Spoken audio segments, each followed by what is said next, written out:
a ti mi Rey, Señor y Dios. Quiero expresarte estas palabras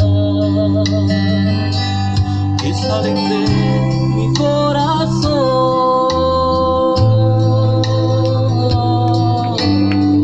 mis confesiones de alabanza.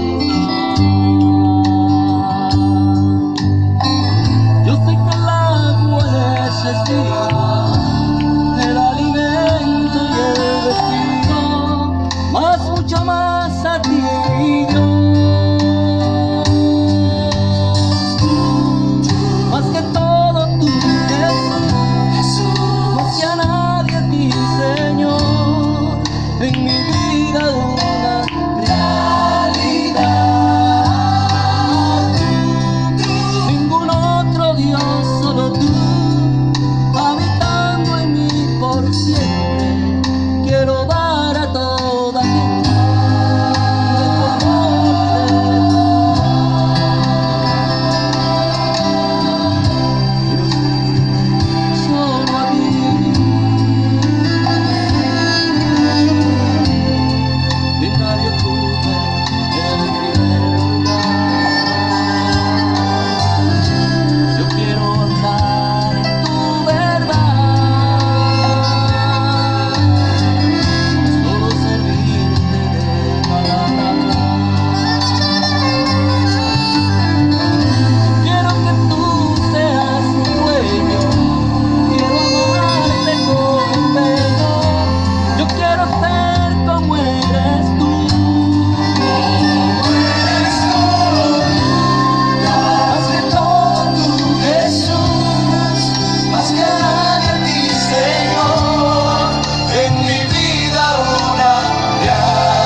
amor y de tu luz. Más que todo tú, Jesús, más que a nadie a ti, Señor, en mi vida una realidad. Ningún otro Dios, solo tú, habitando en mí por siempre. Quiero dar a toda gente de tu amor y de tu luz.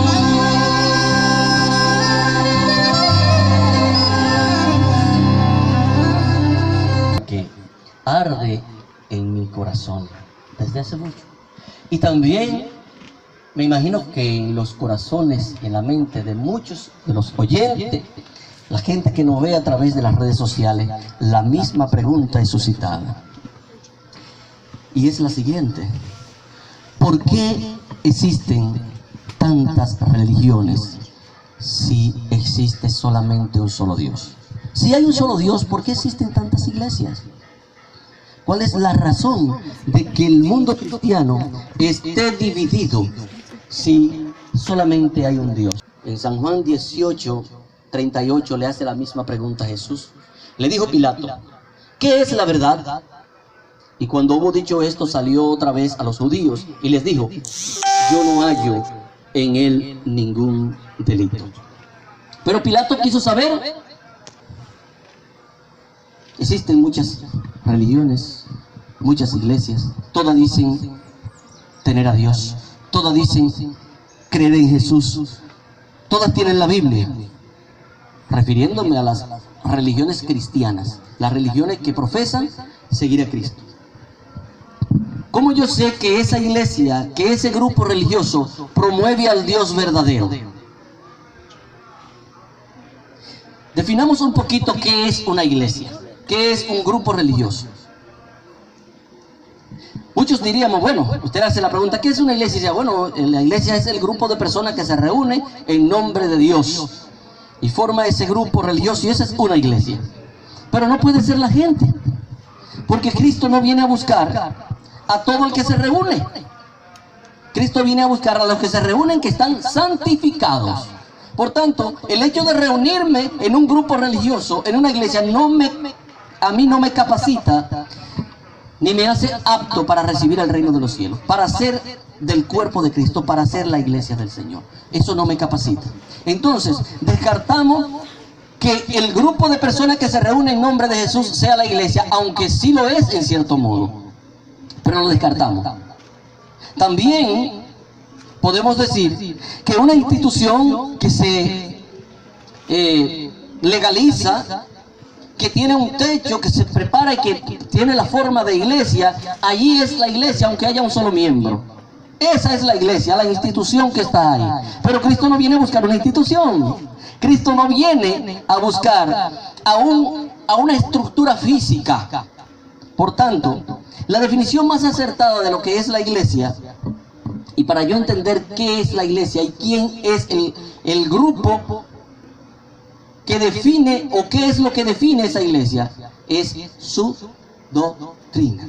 Lo que ese grupo cree, lo que ese grupo enseña, eso puede definirlo como bueno o como malo, porque eso es lo que lo transforma. Usted es lo que está dentro de usted, lo que hay en su mente, ese es su ser, ese es su carácter, eso es lo que lo define. Pues lo que define al pueblo de Dios, lo que define a una iglesia, no es más ni menos que el conjunto de doctrina y de enseñanza que ésta promueve. Ahora, usted me diría, ¿qué grupo tiene la verdad? Y yo le voy a citar Jeremías 17:5, que dice, porque maldito el hombre que confía en otro hombre. Entonces yo no puedo decirle la verdad. Entonces usted no está capacitado para decirme a mí cuál es el grupo religioso que enseña la verdad, cuál es la iglesia correcta ni la iglesia verdadera. Usted no tiene la capacidad, porque la Biblia dice, maldito el hombre que confía en otro hombre.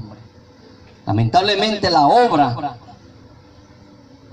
gracias también, hablábamos a Dios por eso, la obra de predicar el evangelio fue dada a los hombres, no a los ángeles. Pero ¿tenemos que confiar en los hombres? Jamás. No tenemos que confiar en los hombres. Tenemos que confiar solamente en Dios. ¿Y cómo lo hacemos? ¿Qué instrumento tenemos para confiar en Dios y para saber que Dios nos está enseñando la verdad, que nos está guiando al camino correcto?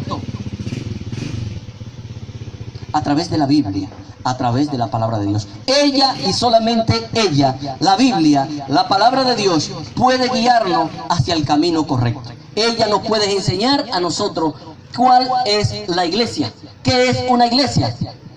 Y desde ya vamos viendo y vamos respondiendo una de las preguntas. Que una iglesia es, por la forma que usted se comporta, lo que lo define, eso lo transforma. El carácter suyo es reflejado desde dentro hacia afuera, por lo que usted cree, como usted ve la vida, como usted entiende que deben ser las cosas. Eso lo define, eso define la iglesia. Ahora bien, Jesús solamente Él puede darnos la vida eterna. No un grupo religioso, no una religión. Solamente Jesús es el que nos puede dar la vida eterna. Pero para darnos esa vida eterna, Él tuvo que morir en la cruz del Calvario por ti y por mí. Cristo tuvo que morir. Ahora la Biblia nos dice que debemos cuidarnos porque existen muchos Cristos, falsos Cristos, falsas formas de presentar a Jesús. ¿A qué Jesús yo estoy adorando? ¿Al Jesús de la Biblia o al Jesús que una religión o un grupo religioso se haya inventado? Porque con un punto religioso, con una sola doctrina que esté errada, yo puedo estar adorando al diablo. Con un simple acápite, con una sola creencia que esté fuera de lo que enseña la palabra de Dios, entonces yo estoy obedeciendo al otro, no a Jesús. Por tanto, nosotros necesitamos vivir una vida cristiana, entrenarme yo mismo, guardar incluso el sábado, quedándome en mi casa. Es difícil yo obedecer a Dios en la soledad. El Señor no nos llamó a ser ermitaños, no nos llamó a vivir solos. Por esa razón el hombre siente la necesidad desde la creación de que necesita una compañía, necesita un amigo que le dé la mano, que le dé un consejo, que se analice la palabra de Dios. Como esta mañana estábamos analizando la lección, estábamos analizando la escuela sabática, la Biblia, pero entre todo, ¿para qué? Porque une tu luz a mi luz para que sea más luz. En unidad, en congregación, necesitamos estar unidos, necesitamos estar reunidos. Y sigue la interrogante, entonces, ¿por qué estamos desunidos? ¿Por qué existen tantas religiones? Y ya prácticamente hemos respondido una de las preguntas. Porque no tienen la misma creencia. Porque creen cosas diferentes. Lo que desune es la palabra, lo que desune es el mensaje. Porque no tenemos el mismo objetivo.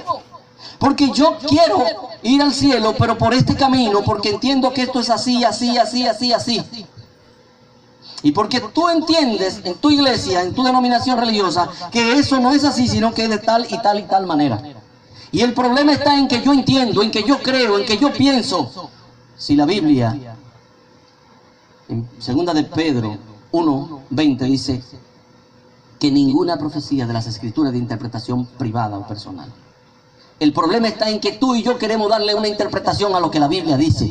Y no queremos aceptar lo que la Biblia dice crudo, tal cual está escrito.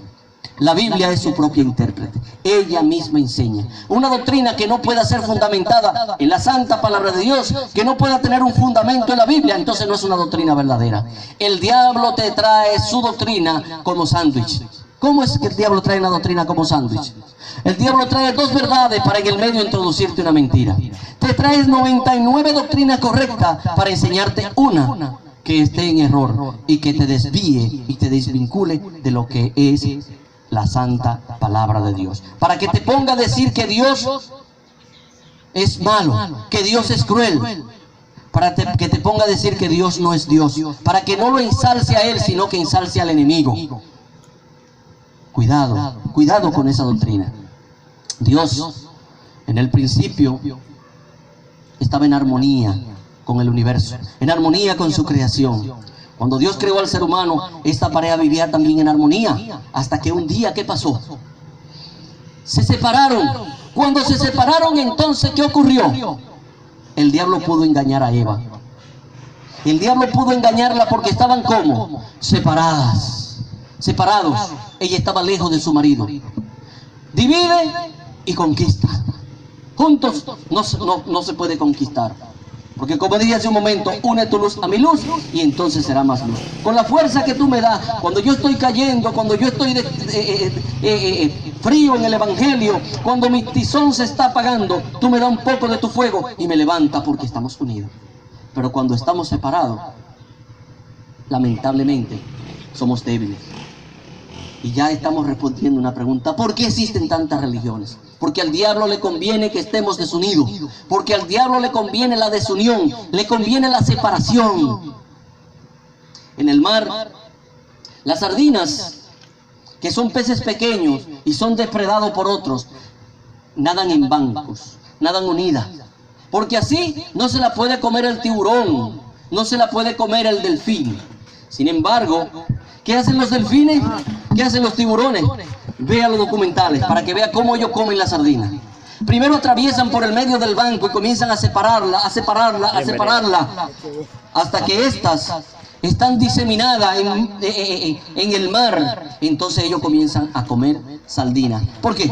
Porque son débiles al estar separadas, son débiles al estar unidas. El diablo sabe eso, pero Dios también lo sabe.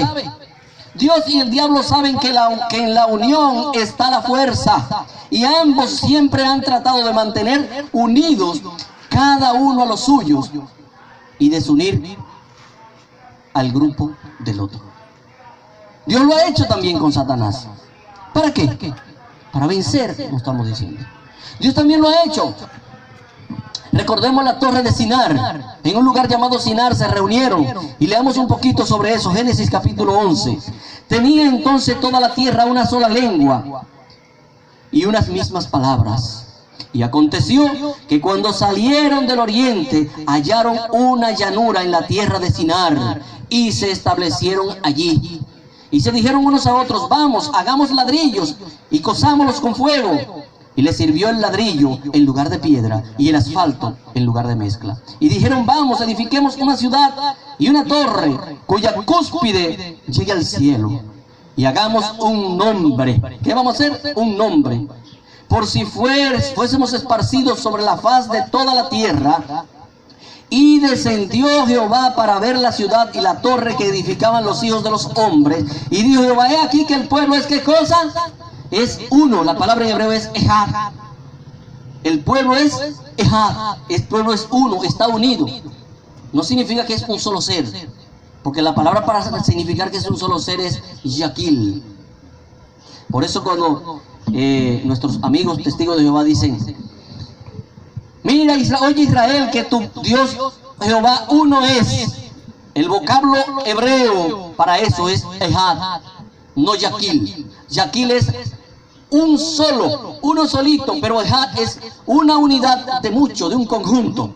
El pueblo es ejad, el pueblo es uno, y todos tienen un solo lenguaje y han comenzado la obra, y nada los hará desistir ahora, ni lo que han pensado hacer. Ahora pues, descendamos y confundamos allí sus lenguas, para que ninguno entienda la lengua de su compañero. Así los esparció Jehová desde allí sobre la faz de la tierra, y dejaron de edificar la ciudad, porque por eso fue llamado el nombre de aquel lugar Babel, porque allí confundió Jehová el lenguaje de toda la tierra, y desde allí los esparció sobre la faz de la tierra. ¿Estaban unidos ellos en el nombre de Dios o en el nombre del diablo? Estaban unidos en nombre de Satanás. Estaban unidos en contra del Señor. El lugar se llamaba Sinar, pero Dios lo llamó como Babel, porque la palabra Babel significa ¿qué cosa?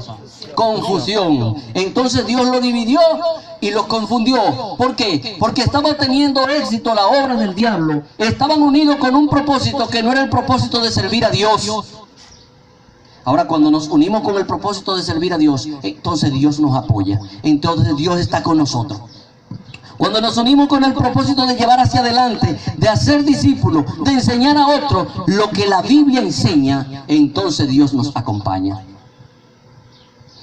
Pero el Señor siempre ha querido juntar su pueblo. Siempre ha estado la intención de juntar su pueblo. Mateo 23:37, ¿qué dice? Jerusalén, Jerusalén, que matas a los profetas y apedreas a los que te son enviados. ¿Cuántas veces quise juntar a tus hijos como la gallina junta sus polluelos debajo de las alas, y no quisiste? Jesús también oró por la unidad. Oró para que estuviéramos unidos.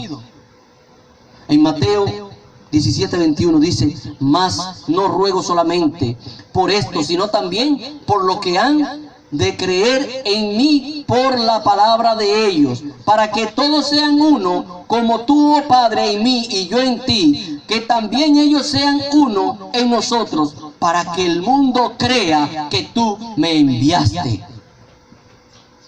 Para que el mundo crea que tú me enviaste. Entonces el mundo no va a creer que Jesús fue enviado por Dios si tiene un grupo de iglesia, un grupo de movimientos, un grupo de gente que le sirven a Él, pero están separados. ¿Es la obra de quién? La obra del diablo. La obra del diablo es desunir, divide y conquista. Estamos viendo la razón, ¿verdad? ¿Por qué existen tantas denominaciones religiosas? Porque el diablo le conviene. Porque el diablo le conviene tenernos desunidos. Ahora, ¿vamos a estar unidos en el error? ¿Vamos a estar unidos en la confusión? ¿Vamos a estar unidos en puntos comunes de doctrina y vamos a ignorar esos puntos que simplemente no estamos de acuerdo? Y cuando salgamos a enseñar, cuando salgamos a instruir, usted va a enseñar su punto y yo voy a enseñar el mío. Ahí viene totalmente la división. Estamos convirtiendo una Babilonia. ¿Qué es Babilonia? Y al fin del tiempo quedará una Babilonia espiritual. ¿Y esa Babilonia qué es? un grupo de religiones, de denominaciones religiosas que se unirán en puntos comunes de doctrina, no en la totalidad de la doctrina. Y cada quien respeta lo que fulano cree, pero nos unimos solamente porque creemos en Cristo. Y así bajo esa plataforma, lamentablemente, lo que va a llevar al mundo es a una total confusión. Porque no podemos unirnos bajo la plataforma del engaño, bajo la plataforma del error, por un punto doctrinal. Tristemente entonces no estamos unidos. Amós 3:3 dice, ¿andarán dos juntos si no estuvieran de acuerdo? Para poder estar juntos, para poder estar unidos, entonces hay que estar de acuerdo. Entonces hay que ponerse de acuerdo con qué es lo que vamos a enseñar, qué es lo que creemos. Por tal razón, cuando yo voy a una denominación religiosa, cuando yo voy a una iglesia, yo quiero aceptar al Señor, lo primero que tengo que hacer es preguntarle, ¿dónde está su doctrina? Présteme su doctrina, déjeme estudiarla, déjeme analizarla, para ver qué contrato yo voy a firmar. ¿Usted firmaría un contrato sin haberlo leído? Mucha gente se convierte, acepta al Señor por emoción en una campaña, escucha un mensaje motivacional que lo atrae y dice, yo te amo, Señor, yo te quiero servir. Y mira qué bonito predicó ese hermano, yo sé que tú me hablaste. Inmediatamente se convierte y acepta la religión que ese hermano le predicó. ¿Qué religión acepta? La que ese hermano le predicó. La parte solamente de que ese hermano le predicó. Pero él está aceptando lo que cree la iglesia de ese hermano. Y cuando usted firmó el contrato sin haberlo leído, usted no sabe si hay doctrina por ahí que están alabando al diablo. Usted no sabe si hay doctrina que le están enseñando que el diablo es bueno y que Dios es malo, porque Dios está quemando gente en un infierno y se goza con quemarlo eternamente. Y tristemente estoy aceptando una doctrina errónea, una doctrina falsa, que no le enseña la Biblia. Por esa razón, por emoción, no puedo venir a una iglesia. Por emoción, yo no puedo aceptar al Señor y meterme en un grupo sin haber estudiado la doctrina que enseña ese grupo religioso. Ahora, ¿cuál es la razón de que la gente sincera que ama a Dios es tan dividida en diferentes religiones? Veamos lo que dice la Biblia en Isaías capítulo 4, versículo 1.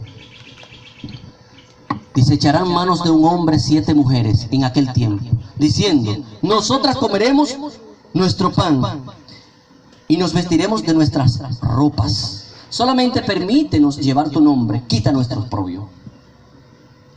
En el tiempo de Isaías no era un misterio, ni era algo de alarmarse que un hombre tuviera 7 mujeres. No 7, no. Podría tener 400, podría tener 500. ¿Por qué él escribe esto aquí? La Biblia tiene lenguaje simbólico, lenguaje literal y lenguaje poético.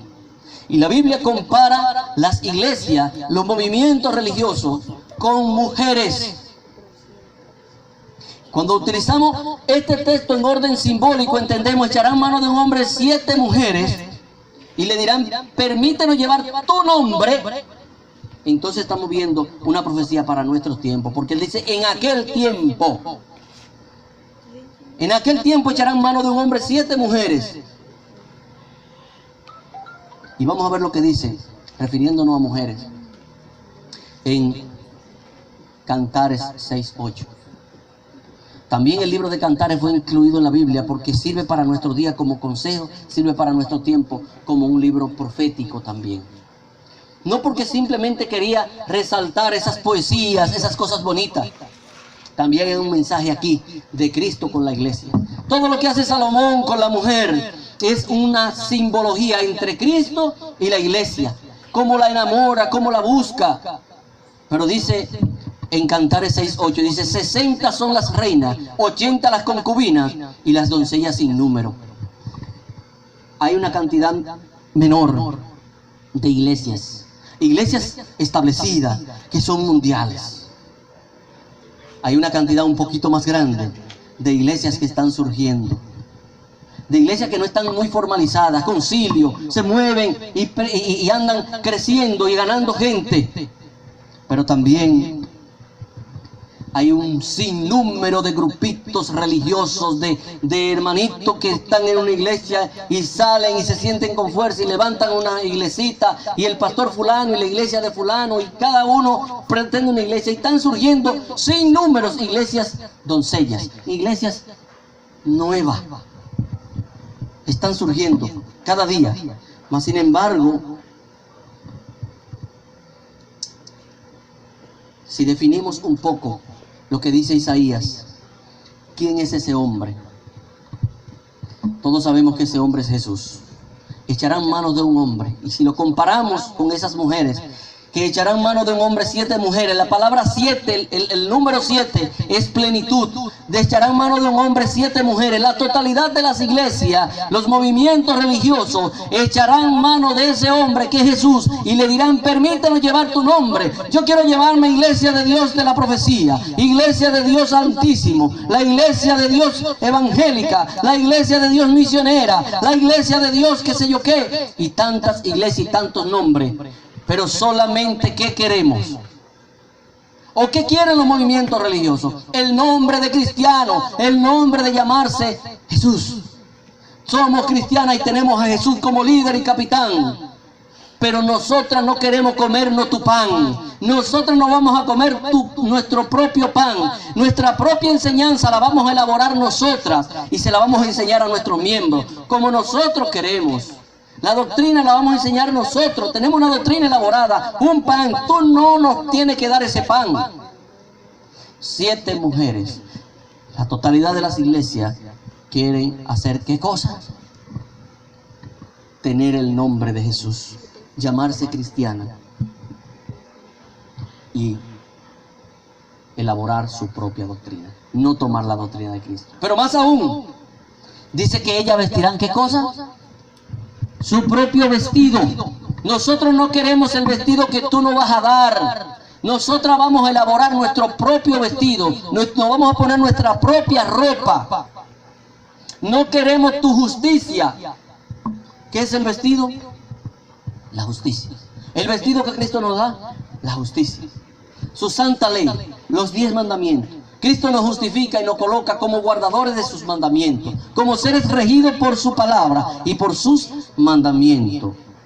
Ahora, cuando nosotros, como seres humanos, cuando las iglesias tratan de establecer su propia doctrina, presentar su propia justicia, entonces en Isaías 64:6 dice: si bien todos nosotros somos como suciedad y toda nuestra justicia como trapos de inmundicia, y caímos todos nosotros como la hoja, y nuestras maldades nos llevaron como el viento. ¿Qué entonces es la justicia humana? ¿Qué es entonces la justicia del ser humano?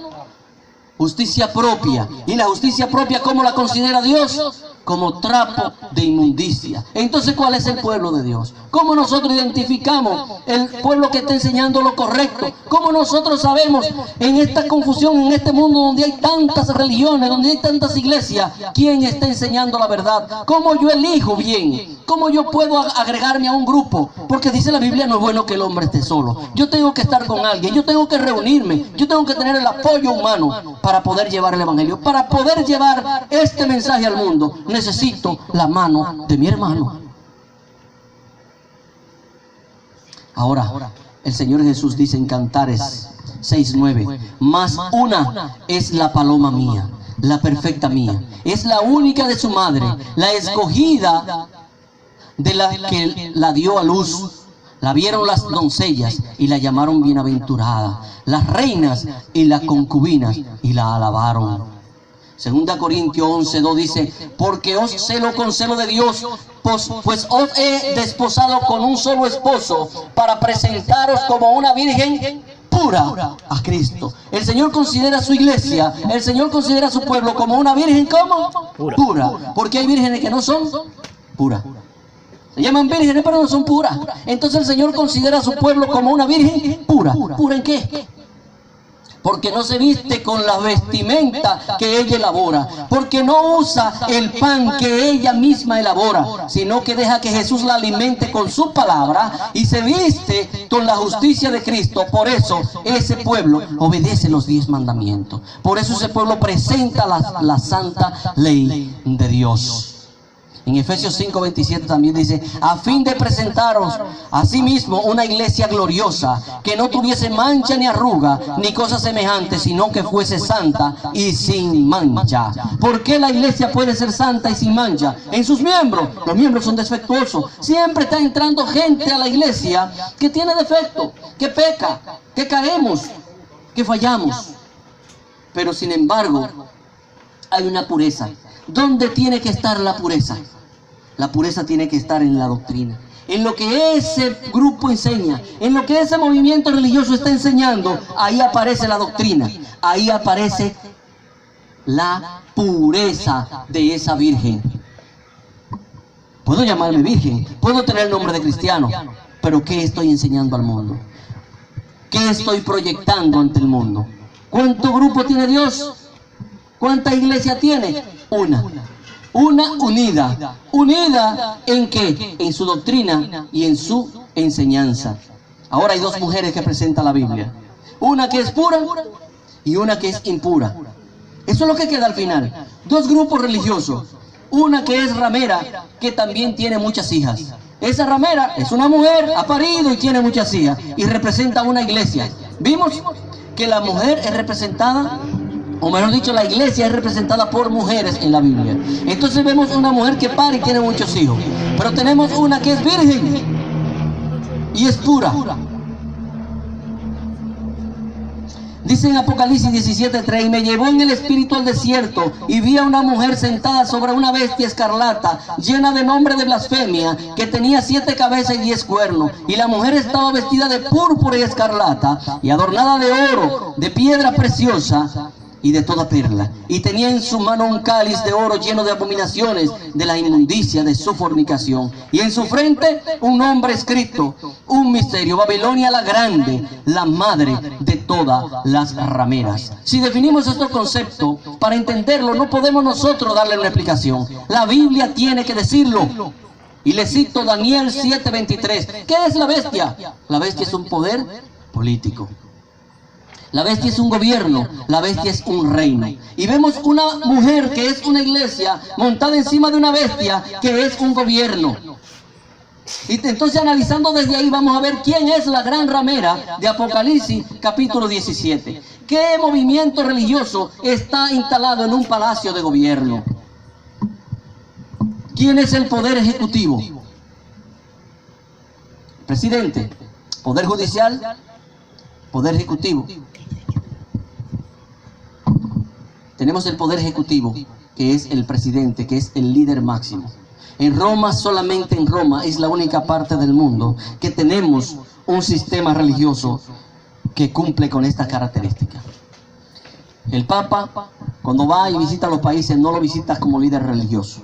Cuando él va a los congresos, lo visita como líder político, como representante del gobierno de Roma, dejando a un lado lo que se llama la parte religiosa, aunque lamentablemente la lleva montada aquí. Entonces, en el único palacio de gobierno que tenemos instalada una iglesia, una mujer, es en el Vaticano. Y de donde dependen la gran mayoría de denominaciones religiosas, ¿de dónde es? De la Iglesia Católica. Por eso ella tiene muchas hijas. ¿Y cómo identifico las hijas? Porque ellas hacen lo que hace la Iglesia Católica. Porque guardan el domingo, celebran un culto el domingo en la mañana, igualmente como se celebra una misa en la mañana. La Biblia la establece como una gran ramera. ¿Por qué gran ramera? Porque le es infiel a Dios con otros dioses. Porque tiene a San qué sé yo quién, a San fulano, tiene a San esto, tiene cientos de dioses a quien adora. Por eso el Señor la considera adúltera, la considera fornicaria. Y ella es una gran ramera que tiene muchas hijas. Pero Dios tiene un pueblo, Dios tiene una iglesia que es una sola, una iglesia pura. En Apocalipsis 12:1 dice: apareció en el cielo una gran señal, una mujer vestida del sol, con la luna debajo de sus pies, y sobre su cabeza una corona de 12 estrellas. Definamos los conceptos. Definamos los conceptos y lo entenderemos. Esa mujer que aparece en Apocalipsis 12 dice que ella está vestida del sol. ¿Quién es el sol? Malaquías 4 dice: más a vosotros los que tenéis mi nombre os nacerá el sol de justicia y en sus alas traerá salvación. ¿Quién es ese sol de justicia? Cristo Jesús es el sol de justicia que nos viste. Mire que fíjese que las otras mujeres quieren vestirse con su propio vestido, no con el vestido del sol de justicia, pero esta está vestida con el sol de justicia porque acepta la doctrina de Cristo, lo que Cristo le enseña. Por eso esa iglesia es pura y lleva una doctrina de verdad. Pero esa mujer también tiene otra cosa. Dice que la luna está en sus pies. Y como nosotros no estamos llamados para dar definiciones, sino que la misma Biblia tiene que ella misma interpretarse, nos vamos al Salmo 119, versículo 105. Salmo 119, versículo 105. ¿Y qué dice? Lámpara es a mis pies tu palabra y lumbrera mi camino. Esa iglesia, ese pueblo, entonces tiene en sus pies la palabra de Dios. Y sus pasos que da, lo da conforme a lo que la Biblia enseña. Y no a lo que yo me imagino, o a lo que yo creo, o a lo que yo entiendo, o yo lo veo de tal manera. Sino que la Biblia lo dice, yo lo obedezco. La Biblia habló, pues yo camino por ahí. Porque ella tiene ¿qué cosa? La luna en sus pies. Es la lumbrera menor. Pero en este caso, la lumbrera mayor es Cristo, que nos viste con el sol de justicia, porque Él es ese sol de justicia. Y al final del capítulo, en Apocalipsis 12, 17, dice: entonces el dragón se llenó de ira contra la mujer y se fue a hacer guerra contra el resto de la descendencia de ella, los que guardan los mandamientos de Dios y tienen el testimonio de Jesús. Al final esa mujer tiene un remanente pequeño, un remanente que corre delante del dragón porque es perseguido por dos cosas: por guardar los mandamientos de Dios y tener el testimonio de Jesús. Los mandamientos de Dios no tenemos que definirlos, están en Éxodo capítulo 20, leámoslos y obedezcámoslos. Si quiero pertenecer a ese pueblo, ¿qué yo tengo que hacer? Empezar por estudiar los mandamientos de Dios. Pero tiene otra característica: tiene el testimonio de Jesús. Y entonces, ¿qué es esto? ¿Qué es el testimonio de Jesús? Salir a hablar de Jesús, decir que Jesús es bueno. Apocalipsis 19, 10 dice que el testimonio de Jesús es el espíritu de profecía. Es un pueblo con un profeta, porque sin profecía el pueblo se desenfrena.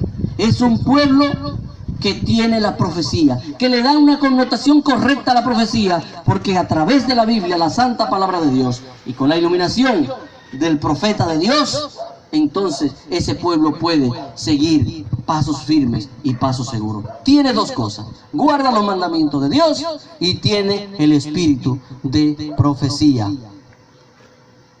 Ahora, para yo saber dónde me decido, cuál es el grupo, cuál es la iglesia, entonces yo tengo que hacer una cosa: buscar la verdad. Busque la verdad y usted dará paso seguro. No se una a un grupo religioso, no se una a una iglesia sin primero analizar si lo que esa iglesia cree entonces no está en acorde con lo que la Biblia enseña. No va de acuerdo con la Biblia enseña porque usted no lo sabe. Estamos ahora mismo en un mundo de incertidumbre, en un mundo donde hay muchas iglesias que quieren llevar el nombre de Cristo, pero no todas me llevan a Cristo. ¿Cómo yo elijo correctamente? Buscando la verdad. Él decía hace un momento que el hacerme parte de una iglesia se puede comparar con un contrato que usted haga. Yo le presto 5,000 pesos y usted firma ese contrato, pero no lo lee. Y dentro de ese contrato dice que dentro de 5 minutos, si usted no me devuelve a mí esos 5,000 pesos con 50,000 encima, la casa suya es mía. Usted está firmando un contrato, usted no sabe lo que hay ahí escondido. De la misma manera, cuando usted entra a una iglesia, usted no sabe qué usted está apoyando, con qué usted está colaborando para que ese mensaje que la iglesia enseña, usted lo esté impulsando. porque usted está impulsando lo que cree ese grupo religioso. Y puede tener muchas verdades, puede tener 99 verdades, pero puede tener una doctrina mentirosa, una doctrina satánica, una doctrina que no enseñe el mensaje de Dios. Entonces, ¿qué yo debo de hacer? Para unirme a ese grupo, ¿qué yo debo de hacer? Para unirme a esa iglesia, ¿qué tengo que hacer? Buscar la verdad. ¿Y qué es la verdad? Ahora vamos a responder la pregunta. Nuestra tercera pregunta. Pilato le dice, ¿y qué es la verdad? Y vamos recapitulando. ¿Por qué existen tantas iglesias? Porque el diablo quiere tenernos divididos. ¿Quién tiene la verdad? Los que guardan los mandamientos de Dios y tienen el testimonio de Jesús.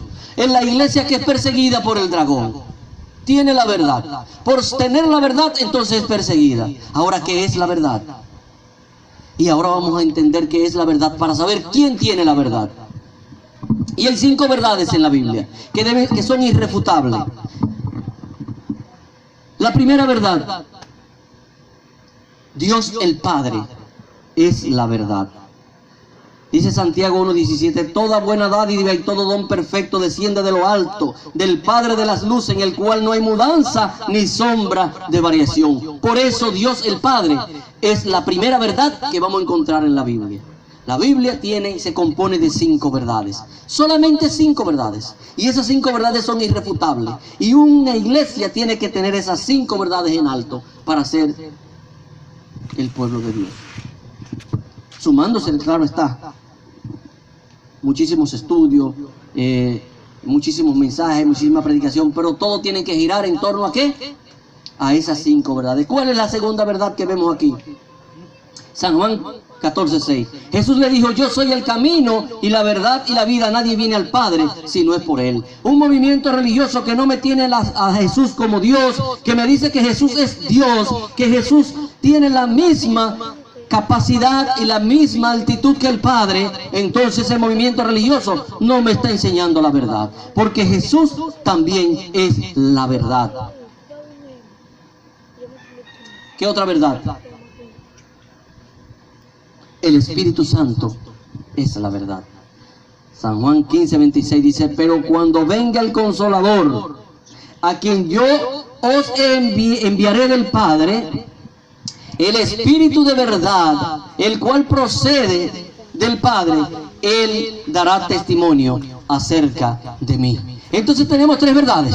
El Padre es la verdad, el Hijo es la verdad, el Espíritu Santo es la verdad. ¿Qué otra cosa es la verdad? San Juan 17:17. Santifícalos en tu verdad.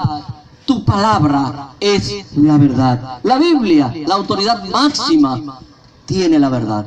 La palabra de Dios, ¿qué cosa? La verdad. Pero dentro de la Biblia encontramos otra verdad. ¿Y cuál es esa? Salmo 119, versículo 142.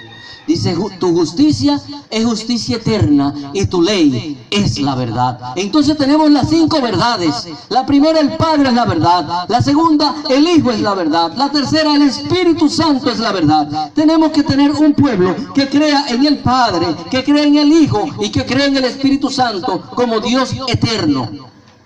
Pero tenemos que tener un pueblo que le crea a la Biblia, lo que la Biblia enseña, no lo que yo creo. No lo que yo entiendo, cómo puede ser y que no puede ser de esta manera, que si no, un pueblo que le obedezca a lo que la Biblia enseña, por fe. Y tenemos que tener un pueblo que obedezca a los mandamientos de Dios, que es la quinta verdad. Un pueblo que le crea a Dios y que crea que ese decálogo fue escrito por el dedo de Dios y que debe obedecerlo por encima de todo. Ese pueblo entonces tiene la verdad. Ahora, ¿quién es el mentiroso? ¿Quién enseña la mentira? ¿Cómo yo sé que hay un pueblo que enseña la mentira o los que enseñan la mentira? ¿Quiénes son esos? Primera de Juan 2:4 dice, el que dice yo lo conozco, el que tiene su nombre, yo tengo tu nombre, pero yo no me he visto con tu vestimenta, yo no me voy a comer tu pan. Ese dice, yo lo conozco, pero no guarda sus mandamientos, el tal es mentiroso y la verdad no está en él. El que dice yo lo conozco y no guarda sus mandamientos, el tal es mentiroso y la verdad no está en él.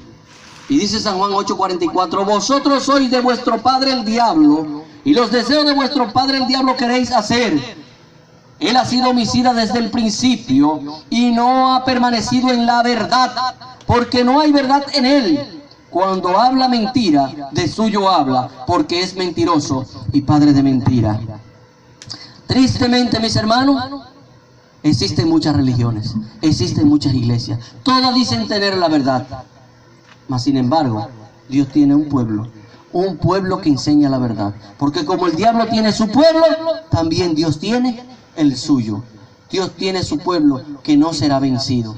Aunque son pocos, pobres e impopulares, ese pueblo se mantiene en pie. Y Dios le dirá a ese pueblo al final una palabra. En Isaías 26:2 dice: abrid las puertas eternas y entrará la gente justa, guardadora de verdades. Dios le bendiga en esta hora.